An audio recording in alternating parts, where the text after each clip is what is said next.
Hello everyone, Alec DeLorean here, and I hope you're having a wonderful day so far. Now, today we have the video on the best tips to help reach Kyber. Now, I was going to do 5 tips, but then I thought I had 6 and I didn't really want to cut one, so we're just doing 6 tips. Now, I'll try to keep this video short, so I won't make any longer introduction, but if you enjoy this video, this content, and all things Star Wars Hunters related, be sure to like, subscribe, and I will see you in the video. Now, the first tip is going to be play in a squad, preferably as 4 if you can. Now, this is just a super simple one where the more people you play with, the higher the chances you are going to win, because you know how these people will play and you work well together versus playing with random people.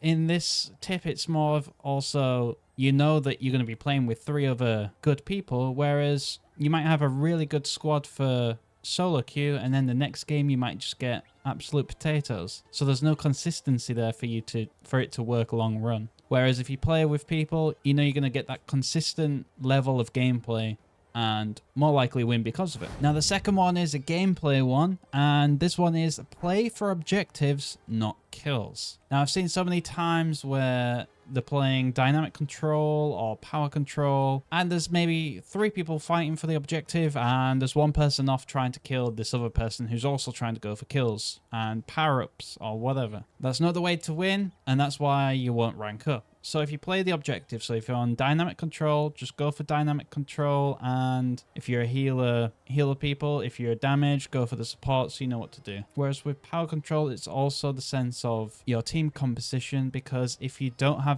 any movability characters like Antal, Slingshot, Reeve, and you're just playing as maybe Sprocket, Zaina, Diago, you're not really going to get to the zones as fast as those, and that will hinder you. So it's all about who you want to be. And that kind of leads into the next one, because the next one is choose hunters to best fit your team's composition and also the map. Like I said, this goes into the last tip, where if you're playing power control and you don't have movability characters, you're going to hinder yourself. And it's the same with the map. Like if you're a Groz fan and you do well on Vespara Road because it's close quarters, you're going to be a lot of times where Groz is going to be fighting. Whereas if it's Vandal Railyard, it's so open, you want to be picking ranged characters, and Groz isn't really going to help in that situation. He still can do well, but at times it's just better hunters out there for that map. So always think about team compositions for the map and who else your teammates have picked if they've picked already. Then the next one is to not go for meta hunters if you're not good at them. I'm a prime example for this. I tend to pick Sentinel a lot just because he's the best hunter in the game, Season 1 and Season 2, but I'm not that good with him. I need to stop picking him,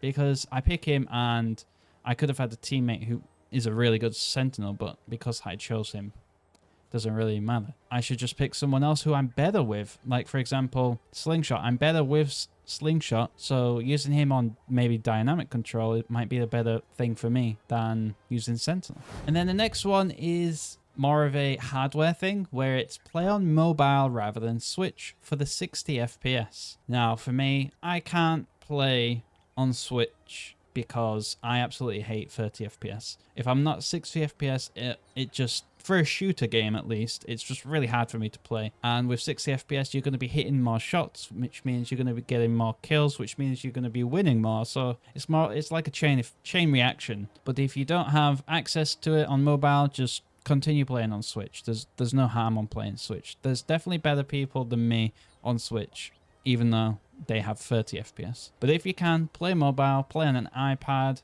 or a tablet, because you get the big screen, so it's nicer to look at. 60 FPS is really, really good. And then the final one is more about gameplay again, where it's just find routes and positions that either help your play style or that just works well. By that I mean, at the start of the match, I might go a certain route which usually gets me a power-up, or I know that people are going to go that way, which might help me with this character that I'm playing as, because I can hit them off the edge of the map or something like that. And say with Diago, I like to go on this ledge over here because this one has a best view of the whole map. And you just think about those things, and say you keep going to a different place or a different area of the map, but you keep dying and you can't really get many kills and you don't really contribute much. That's when you know not to stop using that area and just go back to what works well. So long story short, find out what works well for you, keep using it to your advantage until it doesn't work. It's kind of like, if it ain't broken, it don't need to be fixed.